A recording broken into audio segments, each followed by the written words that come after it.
তোমায় ভুলতে পারি না, তোমার আম্মায়া মিনা গো, তোমার দুধ মাগালিমা, ও তোমার আম্মায়া মিনা গো, তোমার দুধ মাগালিমা। দয়ার নবীজি আমরা তোমায় ভুলতে পারি না, দয়ার নবীজি আমরা তোমায় ভুলতে পারি না। বাবু শেখ 500 টাকা আল্লাহ তা দানকে কবুল। তোমার আম্মায়া মিনা গো, তোমার দুধ মাগালিমা, তুমি জন্ম নিলে মায়া মিনার ঘরে, ফেরেশতারা আসে সেই ঘরে, তুমি সিরাতে রাসূল মারে ফাতেরি বুলবুল, তুমি সিরাতে রাসূল মারে ফাতেরি বুলবুল। তোমার দোয়া কবুল করতে খোদা দেরি করে না, তোমার আম্মায়া মিনা গো, তোমার দুধ মাগালিমা, ও তোমার আম্মায়া মিনা গো, তোমার দুধ মাগালিমা। হাসিবুল ইসলাম নারে তাকবীর, আল্লাহু আকবার। মাওলানা সাহেব দয়া মসজিদের ইমাম সাহেব 2000 টাকার দাতা। ওগো আল্লাহ দয়াময়, দয়া যে তোমার, সাফ করে মাফ করো গোনা খাতা তার, আরো দোয়া করি আমি ওগো পাক রব্বানা, দিও গো মাওলা জান্নাতের ঠিকানা। আল্লাহ ভালো করুন, আল্লাহ যে উদ্দেশ্যে নিয়াত দান করেছেন উদ্দেশ্য নিয়াতকে কবুল করুন। দয়ার নবীজি আমরা তোমায় ভুলতে পারি না, তোমার আম্মায়া মিনা গো, তোমার দুধ মাগালিমা, তুমি গেলে যখন মাগালিমার ঘরে, ফেরেশতারা আসে সেই ঘরে, তুমি সিরাতে রাসূল মারে ফাতেরি বুলবুল, তোমার দোয়া কবুল করতে খোদা দেরি করে। ভাষা করলেন আরবি, আর মুসলমান বলছে তোরা কি আর পারবি? কথা কি বুঝলেন? এই ভাষা তো আর পারা গেল না, কেমন করে ক্যাপচার করা যায়? আরবি ভাষা তো ক্যাপচার করা গেল না। আল্লাহর ভালোবাসা, আল্লাহর পছন্দনীয় ভাষা। আচ্ছা বলুন তো দেখি, আল্লাহর এই ভাষা কি কঠিন হবে না সহজ হবে? আল্লাহ কি ভাষা বুঝার জন্য দিয়েছেন না বুঝার জন্য? বুঝার জন্য আল্লাহ কোরআন দিয়েছেন। এরপরে উম্মত যখন বোঝে না, উম্মত যখন পড়ে না, উম্মত যখন জানে না, তখন জানতে হবে এই উম্মতের আরবি ভাষার সঙ্গে আল্লাহর কোরআনের সঙ্গে ভালোবাসা নাই, এই জন্য উম্মত আরবি ভাষা বুঝতে পারে না। অথচ আল্লাহ বলছে শুধু নাজিল করিনি আরবিতে, লাআল্লাকুম তাকিলুন, যাতে করে মানুষ বুঝতে পারে, এই জন্যই আমি আরবি ভাষায় কোরআন নাজিল করেছি। কি করে তুমি বুঝতে পারবা? কি করে তোমার ছেলে বুঝতে পারবে বলো? তোমার সন্তান তো বুঝতে পারবে না, কারণ এই জন্য বুঝতে পারবে না। তোমার ছেলের বয়স যখন 5 বছর হয়, যখন 6 বছর হয়, তখন সঙ্গে সঙ্গে তোমরা বিদ্যাসাগরের লেখা বইটা হাতে তুলে দাও, ইংরেজি বইটা হাতে তুলে দাও। দেওয়ার পরে মা জোর করে করে পড়ায়, ওই অজগর আসছে তেরে, আয় আমটি আমি খাবো পেড়ে। কার গাছের খাবি? বলে মা আমার বাপের গাছ নাই, লোকের গাছের খাবো। আমার বাপের তো গাছ নাই, লোকের গাছের খাবো। এই শিক্ষা দিয়েছ রে মুসলমান, তোমার সন্তান কেমন করে আরবি জানবে বলো? যেই সময় তুমি ধারাপাত বইটা কিনে দিলে, যেই সময় A for apple, B for ball, C for cat, D for dog পড়াতে শুরু করলে, ও মুসলমান তুমি কি পারতে না ওই সময়তেই এই বইটা কিনে দিতে? বাজারে তো অনেক বই বেরিয়েছে, ওই ওয়াজু করে নামাজ পড়ো, আয় আদম নবীর সমাজ গড়ো, হসাইতে ঈমান আনো, এইটা কি তুমি আনতে পারতে না? ছোট্টবেলায় 5 টাকা দিয়ে ধারাপাত বই কিনেছো, 10 টাকা দিয়ে ধারাপাত বই কিনেছো, 10 টাকা দিয়ে বর্ণ পরিচয় কিনেছো, ঠিক একই দামে তো আল্লাহর কোরআন শিখার জন্য কায়দা বইটা কিনতে পাওয়া যায় না? যায় না বলেন? পাওয়া যায় না? যায় না? একই দামে কায়দা কিনতে পাওয়া যায়, কিন্তু মুসলমান বলে বেটারে কিনে দিব না কায়দা, কারণ এর মধ্যে নাই কোনো এখন ফায়দা। যতক্ষণ পর্যন্ত আমার বেটা ইংলিশ না পড়তে পারবে, বাংলা না পড়তে পারবে, যতক্ষণ অঙ্ক না করতে পারবে, ততক্ষণ পর্যন্ত এই মৌলবীদের ভাষা শেখানো যাবে না। এই মৌলবীদের কোরআন শেখানো যাবে না। আরে এটা যারা শিখে তাদের কোথায় জায়গা হয়েছে? তারা তো লোকের বাড়ি বানিয়েছে বেড়ায়, মসজিদ ছাড়া জায়গা হয় না। এই রেজাল্ট গুলো নিজের চোখে দেখার পরে বলে এই কোরআন আমি পড়াবো না। আমি বলতে চাইলাম মৌলবী হওয়ার জন্য কোরআন না, মুফতি হওয়ার জন্য কোরআন না। এই কোরআন হলো মুসলমানের জীবন ব্যবস্থাকে পরিচালনা করার জন্য কোরআন। এই কোরআন শুধু বাড়িতে বসে বসে পড়ার জন্য না। এই কোরআন হচ্ছে তোমার ছেলেটা সৎ চরিত্রবান হবে, তোমার মেয়েটা সৎ চরিত্র হবে, সৎ চরিত্রা হবে, তোমার মেয়েটা জেনা করতে যাবে না। তুমি কি খোঁজ লাগিয়েছো তোমার মেয়েকে? যেদিন তুমি বর্ণ পরিচয় আর আরবি বর্ণ পরিচয় আর ওই ইংলিশটা বইটা তুলে দিয়েছিলে, যেদিন তুমি ইংলিশ বইটা তুলে দিলে, যেদিন তোমার বোন, তোমার মেয়েটা, তোমার বোনটা, তোমার বিটিটা যখন পড়তে শুরু করলো টুইঙ্কেল টুইঙ্কেল লিটল স্টার, তোমার ছেলেটা যখন পড়তে শুরু করলো হাট্টিমা টিম টিম, তারা মাঠে পাড়ে ডিম, তাদের খাড়া দুটো শিং। আমি চিন্তা করলাম মাঠেও ডিম পাড়ে আবার সিংও আছে, এইরকম প্রাণী দুনিয়াতে এখনো জন্ম হয় নাই। হয়েছে গো? কেউ বলেন তো দেখি একটা উদাহরণ দেন, মাঠে ডিমও পাড়ে আবার সিংহ আছে, দেখান দেখি। হ্যাঁ, এইরকম যখন তুমি শিক্ষা দিবা, মিথ্যা শিক্ষা ছোটবেলায় মিথ্যা দিয়ে শুরু করেছো, তোমার বেটা তোমার গলায় পা তুলে দেবে। মুক্তারপুরে তোমার বেটার বাড়ি হবে না, তোমার সন্তানের বাড়ি হবে বহরমপুরে, তোমার সন্তানের বাড়ি হবে ইসলামপুরের বাজারে। আর তোমাকে বলবে তুমি মুক্তারপুরে থাকো, গোয়াল ঘরে থাকো, আমার সঙ্গে কোন রকম কোন সম্পর্ক নাই। I don't have relationship with you, তোমার সাথে কোনো সম্পর্ক নাই। কারণ কি? সেই আপনি যে 10 টাকার কায়দার জায়গাতে 10 টাকার আপনি বর্ণ পরিচয় কিনে দিলেন। আপনি ইংলিশ পড়ালে, আমি নিষেধ করছি না ইংরেজি পড়াবেন না, আমি নিষেধ করছি না বাংলা পড়াবেন না, কিন্তু কেন আল্লাহর কোরআনকে উপেক্ষা করে, আল্লাহর কোরআনকে অবমাননা করে, কেন আল্লাহর কোরআনকে দূরে ঠেলে দিয়ে আপনি বাংলা শিখালেন কেন? Why will you teach your son first time the Bengali and English? কেন শিখালেন? আমি কি ইংরেজি জানি না? আমি কি করে বলতে পারছি? আমি কি করে শিখলাম? শেখানো কি যায় না? শেখানো যায়, মানুষের মতো মানুষ করা যায় কোরআন দিয়ে, অথচ আমরা করতে পারিনি। অথচ আল্লাহ বলছে আমি আরবিতে কোরআন নাজিল করেছি এই কারণে যাতে মানুষ বুঝতে পারে। আরে কাবা শরীফের দেওয়ালে ছোট্ট করে বলি, কোরআনের কত দাম দেখো।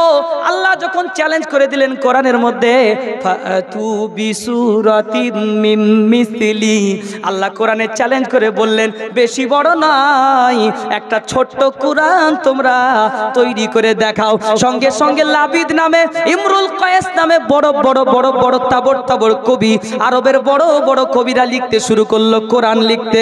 কোরআনের মতো একটা সূরা লেখার চেষ্টা করলো রে মুসলমান। তুমি জানো কি অবস্থা হয়েছিল তাদের? লাবিদ নামে ওই কবি যখন কোরআন, আগে কাবা শরীফের চতুর্থ দেওয়ালে কি করা হতো জানেন?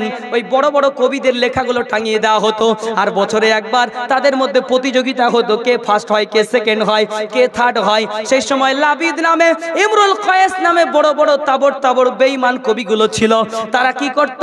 তারা ওই কাবা শরীফের দেওয়ালে টাঙিয়ে দিত, নাম হতো। আল্লাহর কোরআন যখন ময়দানে নেমে গেল, আল্লাহর কোরআন সত্যি করে বলি রে, this is the best Quran, this is the best book in this world. এর সঙ্গে কোনো তুলনা চলবে না। There is no comparison with the holy কোরআন।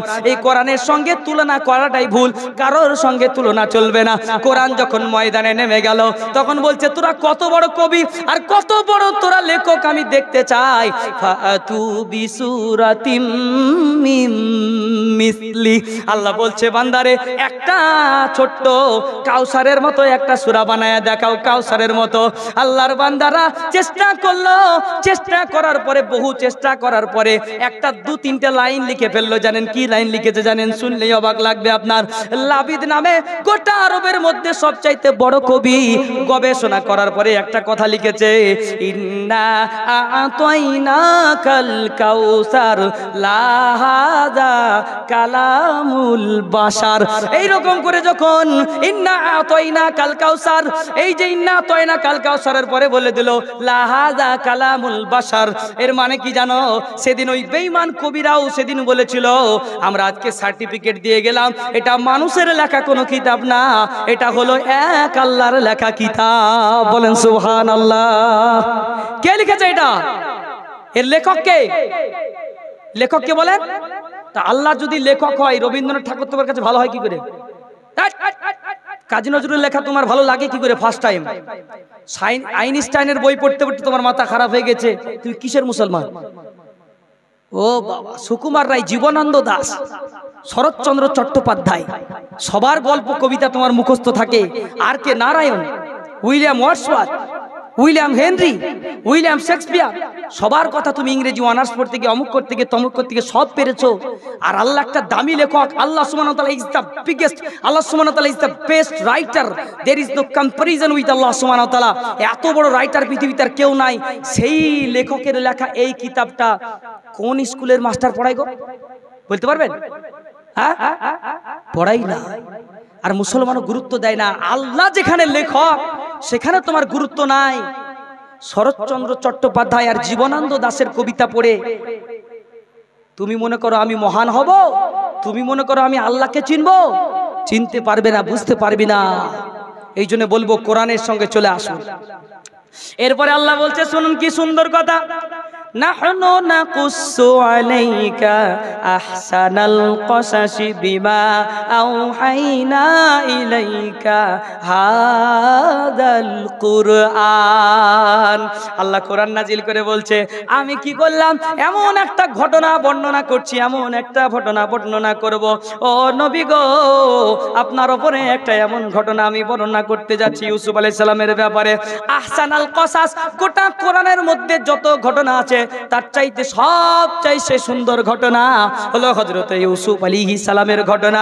এইটা আপনার কাছে বর্ণনা করতে যাচ্ছি, যেটা বিমা আওহাইনা ইলাইকা হাদাল কুরআন, যেটা ওহীর মাধ্যম দিয়ে, এই কোরআনের মধ্যে আমি ওহীর মাধ্যম দিয়ে পাঠিয়ে দিয়েছি। এমন একটা কোরআন আমি তোমাদের সামনে বর্ণনা করতে যাচ্ছি। কি সুন্দর কোরআন, কি সুন্দর কোরআন। চলেন এবার ঘটনাটা শুরু হয়ে যাচ্ছে। দেখুন কি শিক্ষা আছে এই ঘটনার মধ্যে। আল্লাহ রাব্বুল আলামিন বলেন, ইদ ক্বালা ইউসুফ লিআবিহি ইয়া আবাতি ইন্নী রাআইতু আহাদা আশারা কাওকাবান ওয়াশ-শামসা ওয়াল কমারা রাআইতুহুম লি সাজিদিন। বলেন আল্লাহু আকবার, জোরে বলেন আল্লাহু আকবার। আল্লাহু আকবার না বললে কিন্তু কোরআন বেশি দূর যাবে না। আপনারা কতক্ষণ এই কোরআনের সঙ্গে থাকবেন বলেন? কতক্ষণ থাকবেন? এই কোরআন কি আমাকে, এই কোরআন আপনারা মনে হয় আল্লাহ যদি চাই তাহলে এই কোরআন যে আলোচনাটি হবে আপনাকে আর মন চাইবে না যেন আজকে বাড়ি চলে যাই। তারপরেও হয়তো আমার সময় শেষ হয়ে গেলে চলে যেতে হবে, তবে যতক্ষণ আমি থাকবো ততক্ষণ এই কোরআনের সঙ্গে আজকে আমাদেরকে থাকতে হবে বলে ইনশাআল্লাহ। আল্লাহ রাব্বুল আলামিন কোরআন নাজিল করে জানিয়ে দিলেন, সেই ঘটনা স্মরণ করো। ইদ ক্বালা ইউসুফ, যখন ইউসুফ আলাইহিস সালাম বলছেন তার আব্বাজানকে, আব্বা গো, ও আব্বাজান, আমি দেখলাম, কি দেখলে? আহাদা আশারা, আমি দেখলাম 11টা তারা, আমার 11টা তারা, ওয়াশ-শামসা ওয়াল কমারা, সূর্য এবং চন্দ্র, রাআইতুহুম লি সাজিদিন, আমি দেখলাম 11টা তারা, এরপরে সূর্য এবং চন্দ্র কি করছে? আমার দিকে তাকায়া আমাকে সেজদা করছে। আব্বা গো, আমি দেখলাম। এই কথা বলার সঙ্গে সঙ্গে বলছে, এবার সঙ্গে সঙ্গে আপনার ইয়াকুব আলাইহিস সালাম, ইউসুফ নবীর আব্বার নাম কি বলেন? ইয়াকুব। ইয়াকুবের আরেকটা নাম হচ্ছে ইসরাইল। ইয়াকুবের আরেকটা নাম কি? ইসরাইল। এই জন্য ইসরাইলের পক্ষ থেকে ইয়াকুব, ইউসুফ, ইসহাক, ঈসা, এরপরে মুহাম্মদ, সব বনি ইসরাইল, ইসরাইলের সন্তান সব মুহাম্মদ পর্যন্ত। এই জন্য এদেরকে বলা হয় বনি ইসরাইল। কি বলা হয়? বনি ইসরাইল। তো ইয়াকুব আলাইহিস সালাম বলছে, এমন একটা বড় কথা বলে ফেলেছে ইউসুফ। আব্বা জান চুপ করানোর জন্য বলছে ইউসুফ রে, ক্বালা ইয়া বুনাইয়া লা তাকসুস রুয়াকা আলা ইখওয়াতিকা ফায়াকিদু লাকা কাইদা। একটা ঘরে যদি বলেন ইউসুফ নবীর 12 জন ভাই ছিল। কটা ভাই বলেন? 12টা ভাই ছিল। তার মধ্যে 10টা ভাই ছিল এক মায়ের পেটের, আর 2টো ভাই ছিল আর এক মায়ের পেটের। এই 10টা এখান থেকে একটা শিক্ষা বের করছি শুনেন। ইউসুফ আলাইহিস সালামকে তার আব্বা জান ডাক দিচ্ছেন কি বলে জানেন? ইয়া বুনাইয়া। ইউসুফ আলাইহিস সালামকে ডাক দিয়ে বলছো আমার আদরের সন্তান, ও আমার কলিজার টুকরা ইউসুফ, ও আমার কলিজার টুকরা। এখান থেকে বুঝতে পারলাম তার 12টা সন্তানের মধ্যে সব চাইতে বেশি ভালোবাসতো ইউসুফ আলাইহিস সালামকে। কাকে বলেন? ইউসুফকে। ইসলামের বিধানে ছেলে মেয়েদের মধ্যে আপনি চাইলেও ইচ্ছা করলেও আপনি সব বেটাকে সমান করে ভালোবাসতে পারবেন না, কারণ মহাব্বতটা আল্লাহর পক্ষ থেকে। কার পক্ষ থেকে বলেন? আল্লাহর পক্ষ থেকে। যেই সন্তানটা আপনার সবচাইতে ভালো হবে, সবচাইতে ভালো ব্যবহার দেখাবে, যেই সন্তানটা আপনার অনুগত হবে, আপনার অনুসারী হবে, সেই সন্তানটাকে আপনার অটোমেটিক ভালো লাগবে, অটোমেটিক সেই সন্তানের ভালোবাসা আপনার মধ্যে থাকবে। ঠিক ইউসুফ আলাইহিস সালামকে এত বেশি ভালোবাসতেন, হে আমার বেটা, ইয়া ইবনি, ইয়া ইবনি বলতে পারলেন না, বললেন ইয়া বুনাইয়া, হে আমার কলিজার টুকরা সন্তান, তোমাকে শুনে দাও, লা তাকুসুস রুইয়াকা। ইউসুফকে বলছেন, ইউসুফ রে খবরদার, খবরদার, তোমার স্বপ্নের কথা তুমি আর কোনো জায়গায় বলো না, এমনকি তোমার মায়ের পেটের ভাই, এমনকি তোমার সৎ ভাইদের সামনে, কারোর সামনে তোমার স্বপ্নের কথা তো খুলে বলো না, কারণ ভালো জিনিস কিন্তু ভাইয়েরাও দেখতে পারে না। কথা বোঝার চেষ্টা করুন। ভালো জিনিস 5খান ভাইয়ের মধ্যে হঠাৎ করে এক ভাই বড় লোক হয়ে গেল। আপনাদের এই মুক্তারপুরের 5 ভাইয়ের মধ্যে এক ভাই হঠাৎ করে বড় লোক হয়ে গেল, টাকা পয়সার মালিক হয়ে গেল। আর 4টা ভাই কিন্তু, 4 ভাইয়ের মধ্যে সব ভাই কিন্তু ওই 5 নম্বর বা ওই যেই ভাইটা বড় লোক হয়ে গেছে ওকে সমানভাবে আগের মতো আর ভালোবাসতে পারবে না। পারবে? অথবা সেই বড় লোক ভাইটা ওই 4 জনকে আগের মতো ভালোবাসতে পারবে না। এই জন্য রব্বুল আলামিন জানিয়ে দিচ্ছেন, রব্বুল আলামিন বলেন, লা তাকুসুস রুয়াকা আলা ইখওয়াতিকা ফায়াকিদু লাকা কাইদা। ও আমার সন্তান ইউসুফ রে, তোমরা খবরদার, খবরদার, তোমরা তোমার এই স্বপ্নের কথা তোমার ভাইদের সামনে আলোচনা করো না, কারণ ভাইয়ে ভাইয়ে কাটাকাটি হয়, ভাইয়ে ভাইয়ে মারামারি হয়। এই জন্য তোমরা খবরদার, তুমি তোমার ভাইদের সামনে আলোচনা করো না। কারণ কি জানো? ইন্নাশ শাইতানা লিল ইনসানি আদুউম মুবিন। আল্লাহ কোরআনে জানিয়ে দিলেন শয়তান হলো মানুষের প্রকাশ্য শত্রু। শয়তান কি? মানুষের প্রকাশ্য শত্রু। সেই বলতাম না আমরা, দেওয়ালেরও কান আছে, কথাগুলো মেপে বলিস, দেওয়ালেরও কান আছে। আর বাপ আর বেটা, 2 বাপ বেটা মিলে কথা চলছে, খবরদার বলিস না। এর মধ্যে কিন্তু এক ভাই 10 ভাইয়ের মধ্যে শুনে ফেলেছে যে ইউসুফ একটা বাপের সঙ্গে আলোচনা করছিল। ইউসুফ তো আর আমাদের মধ্যে থাকবে না, মহান একজন নামি দামি ব্যক্তি হয়ে যাবে। তাদের মধ্যে একজন শুনে নিয়েছে। সেই দেওয়ালেরও কান আছে বলে না, ঠিক ওই রকম একটা ব্যাপার। এটা কিন্তু বিশ্বাস করার যোগ্য নয়, তবু ওই রকম ঘটনাই একটা ঘটে গেল। তখন বলছে খবরদার, খবরদার, শয়তান কিন্তু সবসময় লেগে থাকে। কারণ শয়তান টানতে টানতে আর এক ভাইদেরকে বলছে, যাও তোমাদের ইউসুফ আর তোমার বাপের মধ্যে গল্প চলছে, দেখো একটু কি চলছে। তারা কান লাগাইয়া দেখলো ইউসুফ নাকি আগামী দিনে ইউসুফ বড় জায়গায় চলে যাবে, বড় একটা পদ হয়ে যাবে, বড় একজন পদের অধিকারী হবে। এই জন্য ইউসুফ তার বাপের সঙ্গে আলোচনা করছে। এই গল্পটা শোনা হয়ে গেল।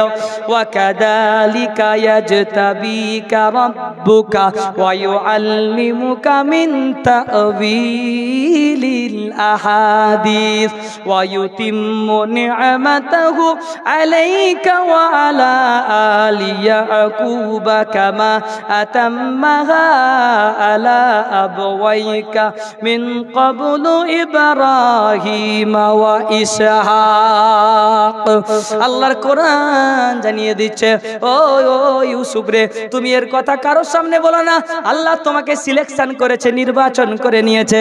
আগামী দিনে তোমাকে হিকমতের শিক্ষা দেবে, তোমাকে নবুয়তের শিক্ষা দেবে, তুমি নবী হয়ে যাবে, তুমি রসুল হয়ে যাবে, তোমাকে নবী নামে বাছাই করেছে। এই জন্য ও ইউসুফ রে, তুমি কারোর সঙ্গে এই গল্প তুলে ধরো না। ইন্না রাব্বাকা আলিমুন হাকিম, কারণ তোমার প্রভু সব জানেন, বিশাল প্রজ্ঞাময়। এরপরে ঘটনাটা খুব গুরুত্বপূর্ণ হয়ে যাচ্ছে। দেখুন, খুবই গুরুতর একটা ঘটনা হয়ে গেল। ভাইদের আর সহ্য হলো না। তাদের 11টা ভাইয়ের মধ্যে 10 জন ভাইয়ের মধ্যে গায়ের জ্বালা শুরু হয়ে গেল। বলে আমাদের ভাইয়ের মধ্যে ছোট ভাই এ বড় জায়গায় চলে যাবে, বড় বড় কাজ করবে, তা কেমন করে হয়? আমাদের চাইতে বেশি সম্মান পাবে, বেশি ভালোবাসবে, তা কেমন করে হয়? এটা হতে দেব না। ওই জন্য 10 ভাই মিলে তারা যুক্তি করতে শুরু করলো। যুক্তি কি করলো? লাকাদ কানা ফি ইউসুফা ওয়া ইখওয়াতিহি আয়াতুল লিসাইলিন। আমি বলিনি, কোরআন বলছে এই ইউসুফ আর তার ভাইদের ঘটনাটা প্রত্যেকটা মুসলমানদের জন্য একটা নিদর্শন, একটা শিক্ষা। বলেন সুবহানাল্লাহ। এখনো কিচ্ছু হয়নি, তফসিরে আমি গুরুত্বপূর্ণ তফসিরে যাব, কেবল এই ঢুকছি লাইনে। ওয়া ইয ক্বালু লা ইউসুফু ওয়া আখুহু আহাব্বু ইলা আবিনা মিন্না ওয়া নাহনু উসবা ইন্না আবানা লাফি দালালিম মুবিন। এবার যখন ঘটনাটা স্মরণ করো, তারা বলল অবশ্যই ইউসুফ এবং তার ভাই বিনিয়ামিন। ইউসুফের নিজের ভাইয়ের নাম কি? বিনিয়ামিন। এই দুই ভাই হচ্ছে আহাব্বু ইলা আবিনা। এই দুইটা ভাই হলো ইউসুফ আর তার ভাই বিনিয়ামিন। এরা দুজনা কি বলেন তো দেখি? সবচেয়ে বাপের কাছে প্রিয় ছেলে। এই বাপের প্রিয় ছেলেটা আমাদের থেকে তাদের দাম বেশি বিন্না ও নাহনু উসবা। অথচ আমরা 10 ভাই মিলে একটা মায়ের পেটের সন্তান, তারপরেও আমার আব্বা আমাদেরকে এত ভালোবাসে না যত ভালোবাসা বিনিয়ামিন আর ইউসুফকে বাসে, এত ভালোবাসা আমাদেরকে বাসে না। অতএব ইউসুফকে আমাদের রাস্তা থেকে সরাতে হবে, ইউসুফকে আমাদের পথের কাঁটা থেকে সরাতে হবে। ভাইদের মধ্যে যুক্তি হয়ে গেল। সঙ্গে সঙ্গে আল্লাহ রাব্বুল আলামিন এবার কোরআন নাজিল করে বলছেন, দেখুন কি ঘটনা। এরপরে বলছে আমার আব্বা জান নিশ্চয়ই গুমরাহির মধ্যে আছে, আমার আব্বা সঠিক পথে নাই। উকতুলু ইউসুফা আবিতরাহুহু আরদু ইয়াখলু লাকুম ওয়াজহু আবিকুম ওয়া তাকুনু মিন বা'দিহি কওমান সালিহিন। এবার 11টা ভাই বিনিয়ামিন আর তার 10টা ভাই মিলে রাতারাতি যুক্তি করছে। তারা ভাইরা বলছে কি কাজ করব বলো? চলো ইউসুফকে আমরা হত্যা করে ফেলি। উকতুলু ইউসুফা, ইউসুফকে হত্যা করে ফেলি। তখন তার মায়ের পেটের ভাইয়ের একটু দরদ হয়, হয় না? হয় না? মায়ের পেটের ভাইয়ের একটু দরদ হবে। সৎ মায়ের পেটের কিন্তু বাচ্চাদের অত দরদ হবে না। নিজের মায়ের পেটের ভাইদের দরদ শুরু হয়ে গেল। নিজের মায়ের পেটের ভাই বিনিয়ামিন তখন একটু ওদের পক্ষে নাই, হত্যা করার পক্ষে নাই, কিন্তু 10 ভাই বলছে আমরা হত্যা করে দেব। আর বিনিয়ামিন তখন মাঝখান থেকে বলছে না, এই কাজ করা যাবে না, বরঞ্চ আমরা কি করব? আমরা আরজু ইয়াখলু লাকুম ওয়াজহু আবিকুম ওয়া তাকুনু মিন বাদি কওমান সালিহিন। বলছে তোমরা, ইউসুফের ভাই বিনিয়ামিন বলছে তোমরা ইউসুফকে এক কাজ করো, কুয়াতে ফেলে দাও। কোথায় ফেলবে? কুয়ায় ফেলে দাও। কুয়াতে ফেলে দেওয়ার পরে ইউসুফ আলাইহিস সালাম, শুনবেন ধ্যান দিয়ে, কুয়ায় ফেলে দাও।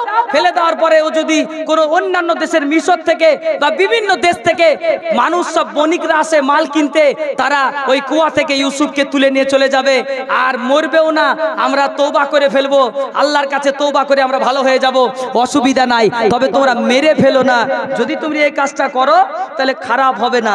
ক্বালা কাইলুম মিনহুম লা তাকতুলু ইউসুফা, বলে তাদের ভাইয়ের মধ্যে একজন বলছে ইউসুফকে হত্যা করো না। ওয়া আলকুহু, তাকে ফেলে দাও, ফি গায়াবাতিল জুব্বি, অন্ধকার কূপে ফেলে দাও।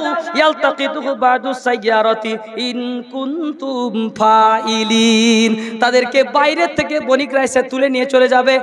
যদি তোমরা এই কাজটা করো তাহলে তোমরা তওবা করে ভালো হওয়ার একটা সুযোগ থাকবে। আর তোমাদের মধ্যে থেকে ইয়াখলু লাকুম, তোমাদের মধ্যে থেকে ইউসুফ খালি হয়ে যাবে, আর ইউসুফ থাকবে না।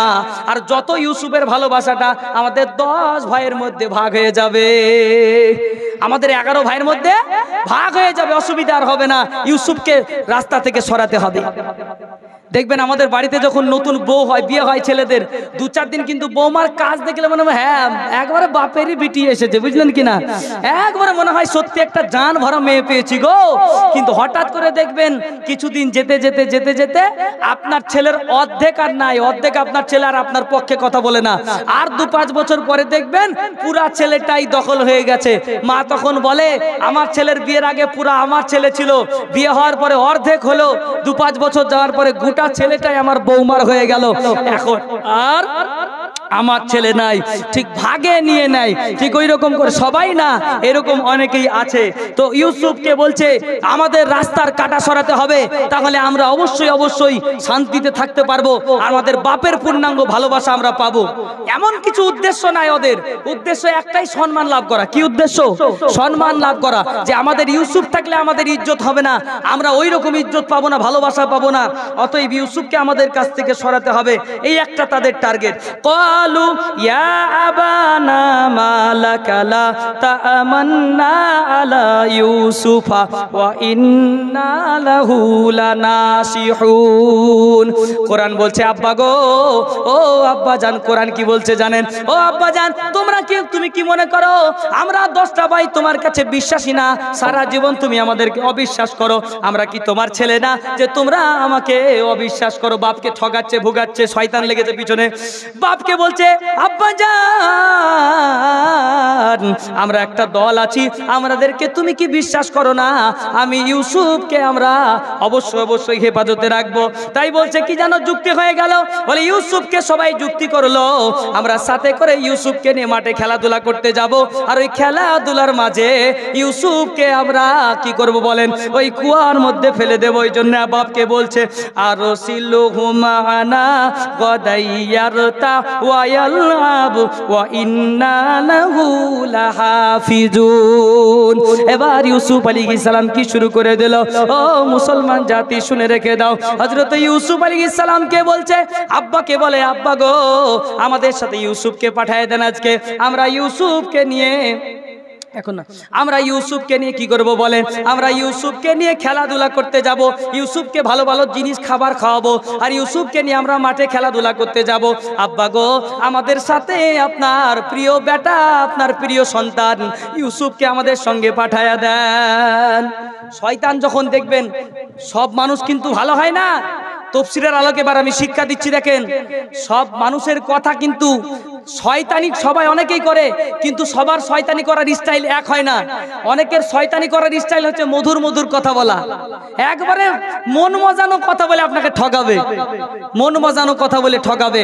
একেবারে আপনার বেলডাঙ্গা থেকে হাটের মাল কিনে এনে বলবে কলকাতার মার্কেটের বাজারের মাল, বুঝলেন কিনা? এইরকম করে ঠকাবে। এরপরে বলবে চাচি আপনাদের সঙ্গে আমার 10 বছর উঠে বসবো, এইরকম করে বলছে। আমরা ইন্না লাহু লাহাফিজুন, অবশ্যই আমরা ইউসুফের জন্য হেফাজতকারী, রক্ষক, আমরা ইউসুফের জন্য ভক্ষক নয়, আমরা ইউসুফকে দেখাশোনা করব, তার রক্ষা করব।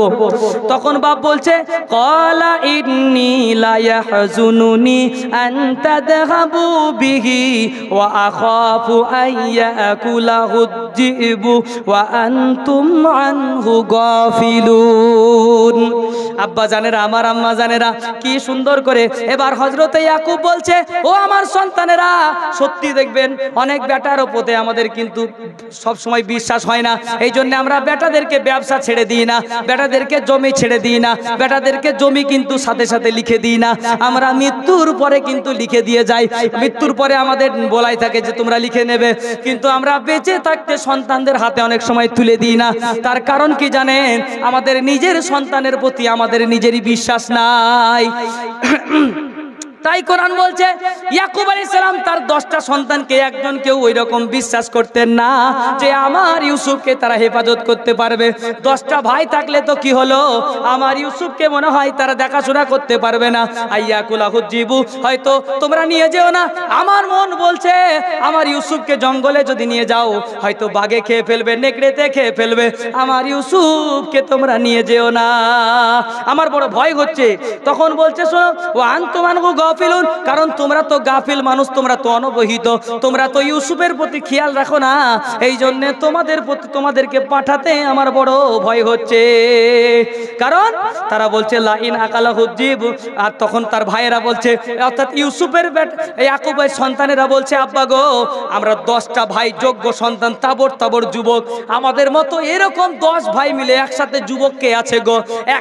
একটা এলাকায় দেখান যাদের শক্তি আমাদের মতো আছে, আমাদের মতো মতো ক্ষমতা আছে, কারোর ক্ষমতা নাই।